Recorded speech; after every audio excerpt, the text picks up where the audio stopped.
Welcome to Paranormal Yacker. You are invited to join me, your host, Stan Mallow, each week when I interview a different guest of note in their respective field.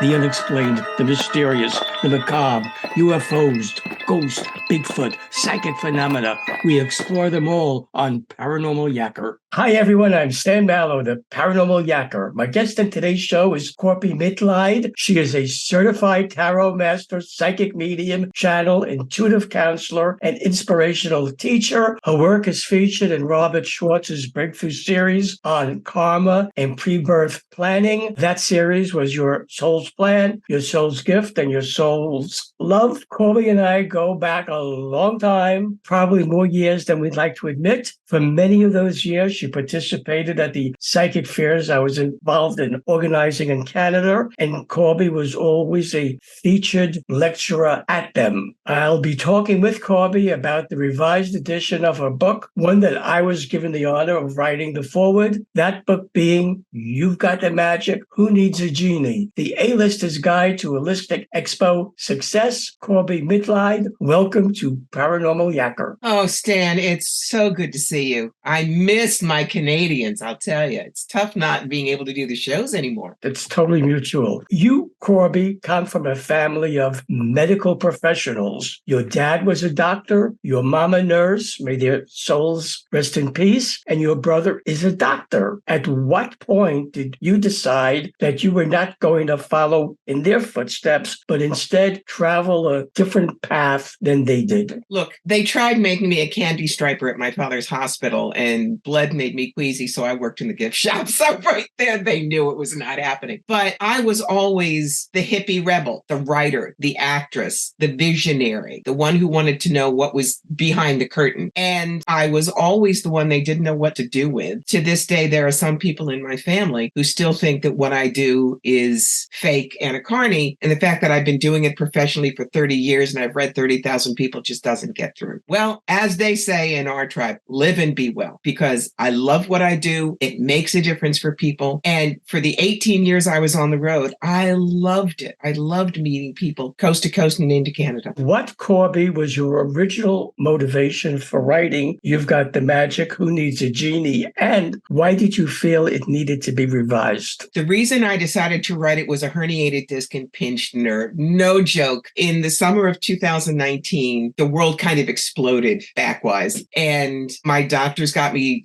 pretty much back together in 4 months, but said, your online, your on the road career is done. You can't do the load in and the load out. You can't do the 10 hours one way in the car. I scrambled to get my business online, but there was this massive amount of knowledge that I had gained. 18 years on the road, 45 weekends a year, 45,000 miles a year on the car. My nickname around here was the Travel Channel. If I was done, why should I hoard all that knowledge? Number one, also, I'm 68 now, so it's time for the younger puppies to come into the spotlight. If I can give them all the knowledge I gained, they won't have to reinvent the wheel. Why did I have to revise it? Is because the world is very different than it was in 2020. I mean, the universe was laughing because it came out originally March 2020, which was the month of the beginning of the years of Murder Hornet Bingo and Hold My Beer. I mean, it just was. But we're back in 2023 now. Shows are back online, but lots has changed. Whether we record, how we advertise. And so all of this needed to be, if you will, fluffed and buffed in the new book to make it just as useful today as the original volume was. How, Corbie, would you suggest someone go about choosing the event that would be the best fit for them? And how would they go about eliminating events that would not serve them well? You really need to know what you do well first and how long you've done it. It's a matter of how far do you want to drive? How big a show are you willing to do? You used to do shows of 250 booths in Toronto, and I was terrifically comfortable there. But if somebody has only been reading for a year or two, they're going to be overwhelmed. They need to start with a smaller fair. Do you want to be in a fair where you have to completely decorate your 10 by 10 booth? Or do you want to try one of the smaller fairs where you just have a card table and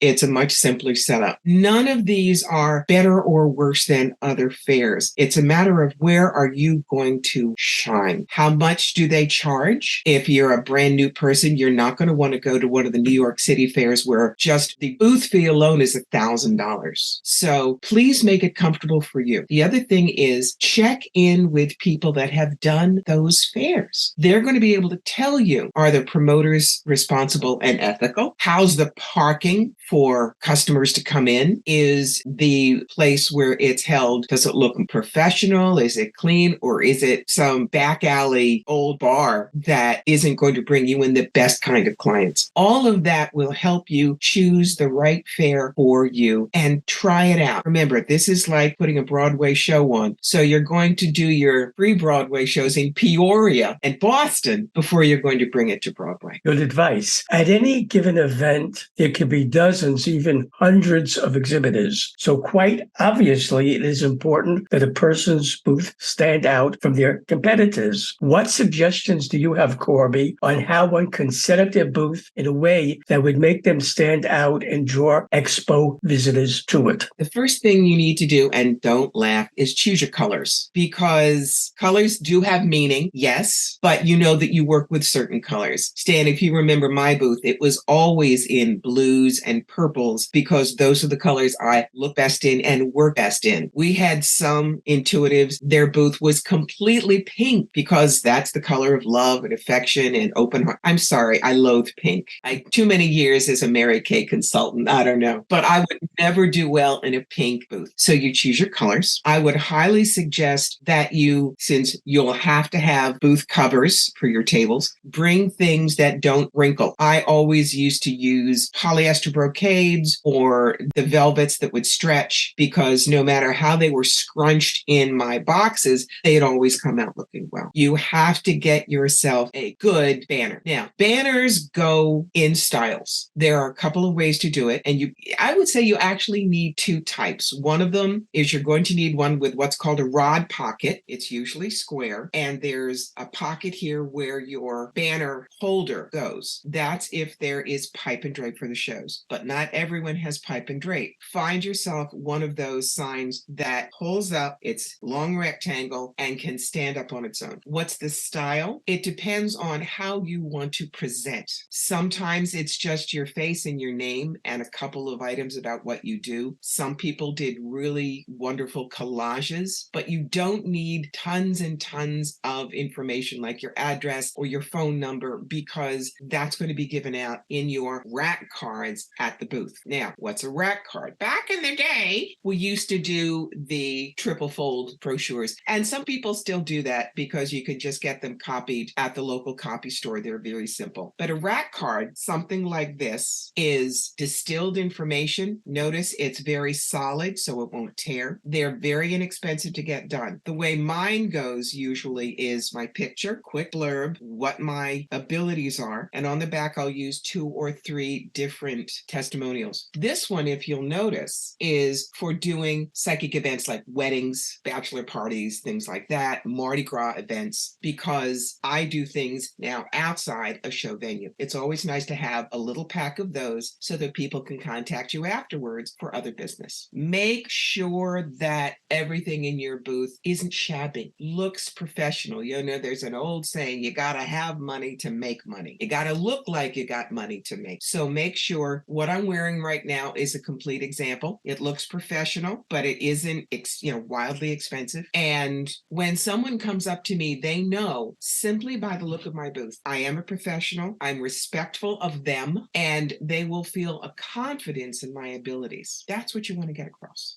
Dressing for success is covered in your book. I know from the fairs I've organized and attended that the dress of exhibitors can vary greatly. What suggestions do you have on how someone can decide what manner of dress best suits the image they want to convey to the public? Well, first, let me give you a couple of don'ts. Admittedly, I'm an old lady, so I have certain ideas, but please do not do jeans, torn rock shirts, sweatshirts with puffy kitties on them. I mean, really? You want to wear something that shows you off. There are different ways of doing that. If I was a California-based psychic, more than likely, I would still look like something of the hippie rebel I used to be, with fringe and maybe sequins and batik and all of that. But I'm not. I'm a New Yorker. So for me, something that has sleeker lines and a little little bit of a more modern fashion flair is what I love. When I go to a show, my clients always know to look for me because I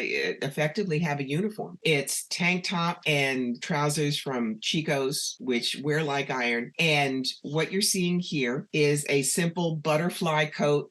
We found a McCall's pattern, and my dear friend Laura, who was my first front person, she's a seamstress, so she's made up half a dozen of these. Again, these go in the wash. So for me, this works. On the other hand, you and I both know certified tarot master Crystal Wind. Crystal Wind is very much attached to Egypt. So she will wear Egyptian kaftans, but not, as we say in Yiddish, schmatzes. These are beautifully cut, well put together items of clothing. On the other hand, you would see someone like the Tuscarora seer Ted Silverhand. Ted, being First Nations, had turquoise jewelry. He had a slightly Western look. You knew it was Ted. Nobody else looked like Ted. And that's part of what you want. If there is a way that you can make your look instantly recognizable from across the room, that's what you want. My people know it's a butterfly coat or a kimono or burned out velvet coat in the winter. Find what you love. Find what you feel excellent in. I won't say pretty because a lot of guys are listening. And you will come across in your booth stronger, wiser, steadier, because you are at your very best in fashion. While some exhibitors like to handle everything themselves, from talking to fairgoers about what they do and taking payment for those services, others prefer to have a front person, someone who'll do all of that for them. That way they can just focus on their readings. How does one go about hiring a good front person? For this, I was very fortunate. I used to be an executive recruiter for engineering and manufacturing before I did this full time. So I know what it takes to hire a front person. And I have a very detailed description of what I need. First of all, I will say you don't always need a front person. If I'm doing a very tiny psychic fair where there may be only 6 of us, it's not necessary. But when you've got one of your larger fairs, the ones you used to do in Kitchener or the big one in Toronto, you will need someone to talk to the huge number of people that are going to come forward because you will be reading constantly. So you find someone that you would be comfortable. You have to like this person. I often say they are the Riker to your Captain Picard, the companion to your doctor. It has to be someone who has your back, understands your methods, respects how you come across. My front people generally were past clients because they could honestly talk about how well I did my work and the kinds I did. The very best front person that I had up in Canada was Stephanie Lalonde, who was a French teacher and now does glass work for science fiction cons. That's kind of important because she doesn't want to do what I do. A couple of times I had front people who aspired to be behind the table. And so they blurred the line. They would listen in on client sessions, which is an absolute no. It's not respectful to the client. They might stick in their oar and talk to the client when I'm trying to read them. Or a couple of times there was one gentleman who actually tried to solicit his own clients while he was fronting for me. Big no. So you find someone, they know your work, they like your work. You would consider them a professional with how they present. They speak well. They enjoy crowds. But what you must do, in fairness back to them, is write a really detailed description of what they're going to do. Put it in writing. I would need someone to help me load in and load out. If they were coming more than an hour away from the show, they were welcome to stay with me at the B&B or the hotel. They learned how I wanted my table set up. I gave them the spiel to talk about me. I showed them how to work my credit card machine. I told them what things drove me crazy, like do not let somebody sit down at my booth chomping gum because I have acute hearing and that will send me off the edge. Don't let someone just wander into the booth when I'm not there. If I need my 15-minute break, make sure I get it. And you know, there's a brilliant example of that. This was at the St. Catherine show. 15 minutes, I was trying to wolf down a sandwich. Somebody leaned over the front table, poked my sandwich with his finger and said, "You don't need to eat right now. My wife wants a reading." Stephanie was right there, slaved right in front, backed him off. Obviously, I did not read this person. He was not allowed in my booth. But that's your front person. They protect you from the people who don't respect what you do, who treat you like a burger, a car wash, or a latte. And we are not. We are professionals. How do you suggest psychics interact with other readers, especially those who, and regretfully, as we all know, they do exist, are not very nice and want to get you involved in spreading some nasty, unfounded gossip about other exhibitors, or they'll try to interfere with your readings and even lure clients away from you. That is the overwhelming term I use for that is bitchcraft. And I do want to give a shout out to you and Ray. We knew every single one of us who did your shows, you had our backs. You never allowed that kind of nonsense to go on. I remember that there was someone, again, this was Kitchener, a few tables down, and this person was telling, the front person was saying how the person that was in their booth was the only good one that was a reader there and the only one that people should go to. And you landed on them like a Monty Python foot. Okay. But that's the key. We should not confront other psychics because that's going to be seen by clients and neither of us is going to look good. Things you just present it quietly to your promoter. That's why you must trust your promoter. You must choose them wisely. Don't go to their level. There was an intuitive who did your show, and this was one that we did here stateside. I was reading for a client who had come to me with the same question over and over again for 4 years and clearly was not listening. So I gently read them the Riot Act and just was not fluffy bunny, flirty purple. I said, if you do not do this, why are you coming here? I've told you the same thing for 4 years. Nothing has changed. All she did was hear partial. She didn't know the background. And she spent the rest of the time gossiping to the other psychics about how Corbie was cruel and nasty and not professional and.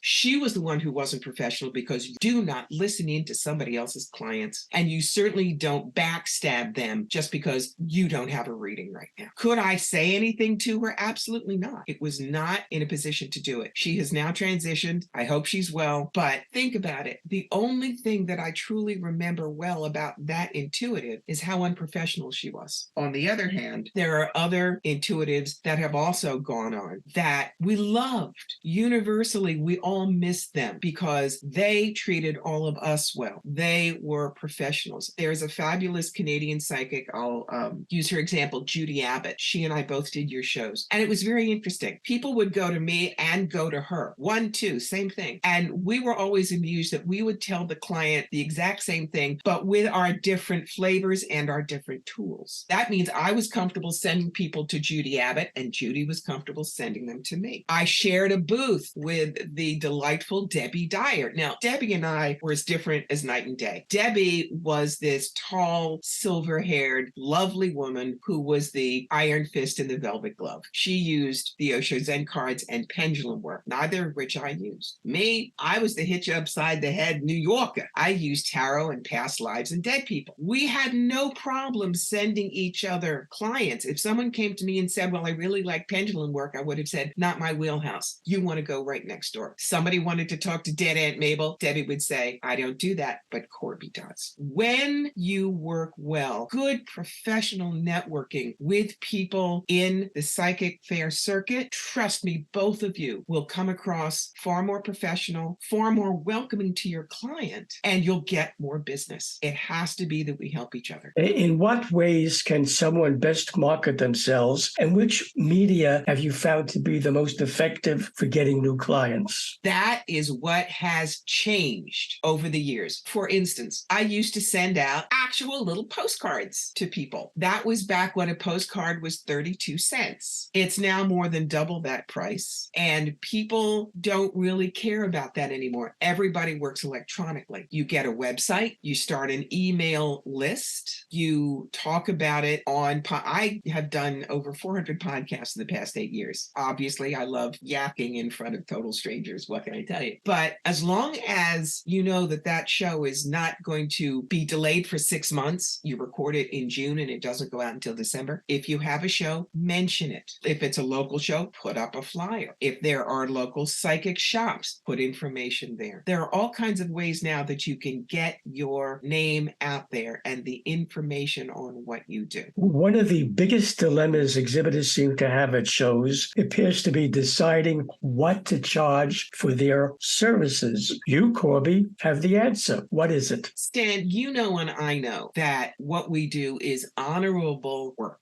and we deserve to get paid. Very often the clients will try to mess with you to see see. And the 5 things that I've had happen to me is, why don't you read me for half price? You're just not doing anything right now. At least you'll make money. Or, can me and my girlfriend come in and have a reading, but we only pay for one? Or, I know a lot of people around here, so why don't you read me for free? And if you're good, I'll tell everybody and you'll get lots of clients. Or they stand in front of your booth and go, I really want a reading, but I can't afford it. And they stare at you, hoping to guilt you into this. And my very favorite, what do you mean you won't read me for free? You're not very spiritual. You're just greedy. Look, it is true that back in the days of the Druids, they didn't charge. But that is because people would bring in a chicken or a cloak or some firewood. We don't do that now. So we deserve to get paid. How much you charge is going to be how long have you been reading? It's going to be what are your depth of tools. If you just do tarot, or like me, you've got half a dozen different things that you can put under your belt. Do you have any certifications? I am both a certified professional tarot reader and a certified tarot master. I will charge more than someone who's been reading for 3 years. And that doesn't mean I'm greedy. It just means that I have earned that money from how long I've been in the business. But at the same time, please don't be afraid of charging. You deserve that. It's called an energy exchange. Okay? Face it. When I would do a show in Canada, my upfront expenses were about $1,500. And you're going, oh my God, but it was the booth fee and staying in the hotel and food and gas and tolls and paying my front person. You must always pay your front person. I don't care if you don't make zip. They didn't sign up to make nothing. You pay them. Of course, I had to charge enough that my amounts were covered and I made a living at it because it was my full-time job. Remember, if someone gives you those excuses, don't take them. Because especially the one where they say you're not very spiritual, you just turn it around and say, okay, so you're saying you would go to a doctor and you would say, what do you mean you won't cure me for free? You just want me to die. You're greedy. And they go, oh, of course not. I said, same thing. In your chapter on ethics, you write, there are ethics standards and soul-searching requirements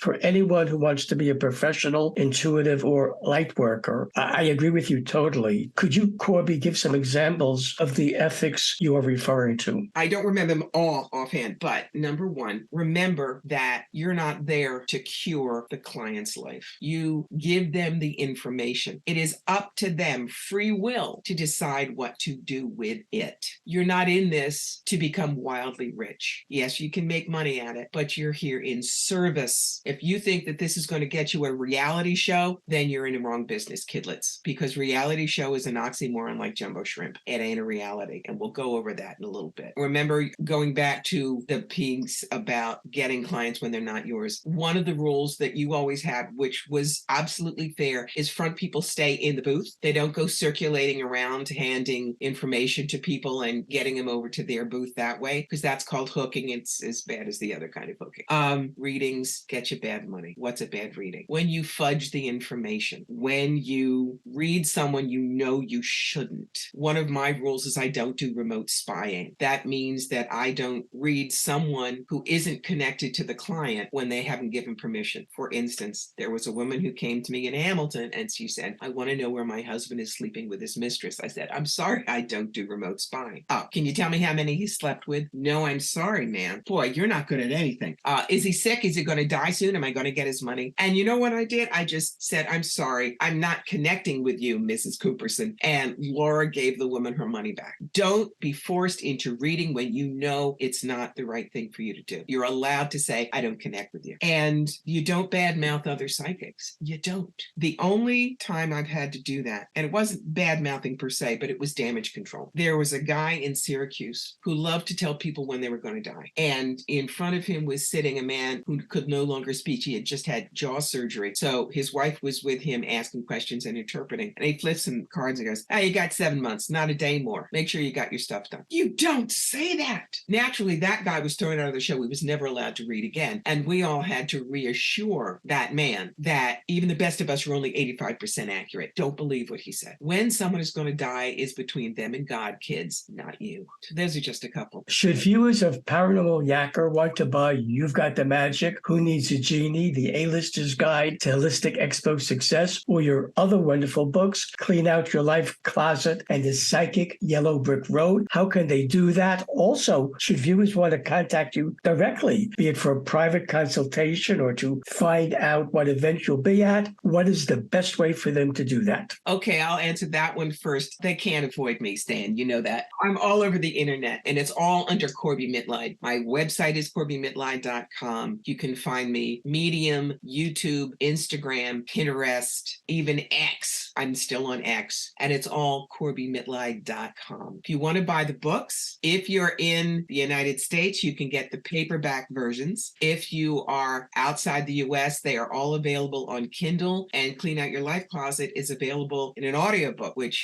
I did the narration for, and that's all on Amazon. Absolutely easy. Corbie Mitlied, I thank you for being my guest on Paranormal Yacker. As always, it's been a pleasure yakking with you. Stan, much love to you and Ray, and especially all of my Canadians. It was great to be here. Hi, everyone. This is Stan Mallow, the Paranormal Yacker. I hope you enjoyed the interview you just watched. So that you don't miss any upcoming shows, be sure to subscribe to my free YouTube channel. To do that, just press the subscribe button on your screen. I very much appreciate your support of my channel, and thank you for subscribing to it.